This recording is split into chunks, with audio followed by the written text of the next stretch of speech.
I am sure that many, most, if not all, particularly if you have lived for a while, know what it is to have lost your dignity, to have done something for which you are ashamed, that you regret. And perhaps it's not only something in the past, but something from the past that stays with you.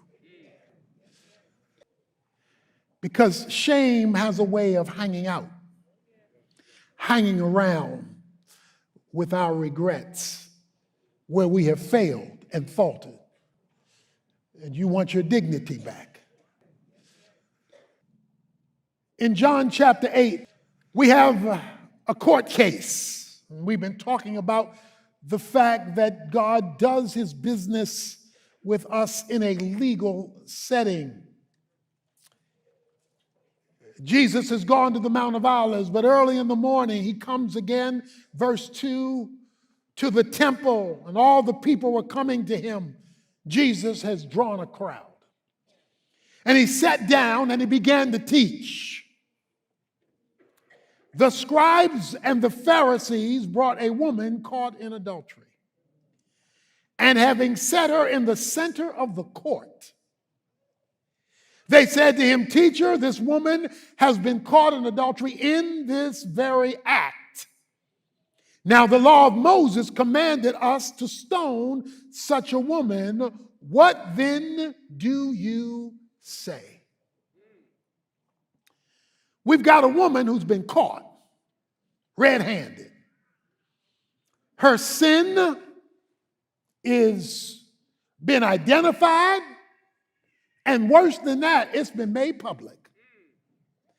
Because she's in the court, in the temple where Jesus was teaching, and a crowd had gathered, and the scribes and Pharisees put her on blast, put her on public display. It's bad enough when you're wrong. It's worse when everybody else knows it. Well, she's in public court. And she's been found guilty by the scribes, who were the Jewish lawyers, and the Pharisees, who were the religious leaders. And they raised the question, according to verse 5, about what the law says, because this is a legal situation. They say the law of Moses says that for this act she should be stoned. What say you, Jesus? Now we're given something at the beginning of verse 6. They were saying this, testing him, so that they might have grounds for accusing him. So they weren't just after the woman, they were after Jesus. But the accuser uses our sin to discredit Jesus. So the woman is put on display, but what they're really after is Jesus. What say you, Jesus? The law says we ought to stone her. And it was a test. It was a trick. Let me tell you some of the elements of the trick, the test.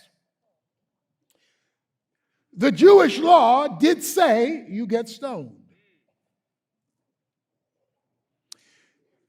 But if Jesus would have stoned her based on what the law said, then he would have gone against Roman law, because the Roman law wouldn't let Jews commit capital punishment. So if he would have insisted on the Jewish law, they could accuse him of breaking Roman law, so Rome could come after Jesus because he broke Roman law by keeping biblical law. But if he went to Roman law, then he would have rejected biblical law. If he would have said, don't stone her, then he would have been going against what the law of Moses said, which was to stone her. So he's in a catch-22. He's in what a friend of mine called the trick bag. He's in a situation where either decision. Not only that, but Jesus, if you read the book of John, has been talking about compassion, compassion, compassion, compassion. and deliverance and saving, and he's been talking about being compassionate. If he keeps the law of Moses, then he's not exercising compassion. And so he discredits himself among the crowd. But if he shows compassion and say, don't stone her, then he's disobeyed the law of Moses. Catch 22. They were after Jesus. It was a trick. It was a trap to bring him down by bringing her down. And so the situation is set. Let's go further. According to verse 6, when Jesus heard the question, but Jesus at the end of verse 6 stooped down and with his finger wrote on the ground. And when they persisted in asking him, he straightened up and said to them, he who is without sin among you, let him be first to throw a stone at her. Again, he stooped down and wrote on the ground. When they heard it, they began to go out one by one, beginning with the older ones, and he was left alone, and the woman where she was in the center of the court. Something took place in these proceedings. Something happened in the courtroom that shook up the deliberations.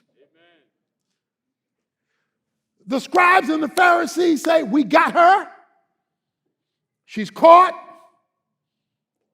This is what the rules say. This is what the law says. You've been talking all this compassion stuff and all of that. What say you? What do we do? What do we do with this situation, Jesus? Because we got you. We got you now. Now, obviously, they didn't know who they were talking to. But something happened in this courtroom that is critical for me and you and us today to regain what the enemy wants to steal. John 10:10 says that the enemy comes to steal and kill and destroy. When Jesus gets asked the question, we are told that he stoops down in verse 6 and with his finger writes on the ground. We're told that they kept asking him the question. Verse 7, he says, he that is without sin cast the first stone, and he stoops down and he writes again. And when he writes the second time, case dismissed. So now that raises the question, doesn't it? Because whatever he was writing and whatever he was saying shook the courtroom up. And everybody walked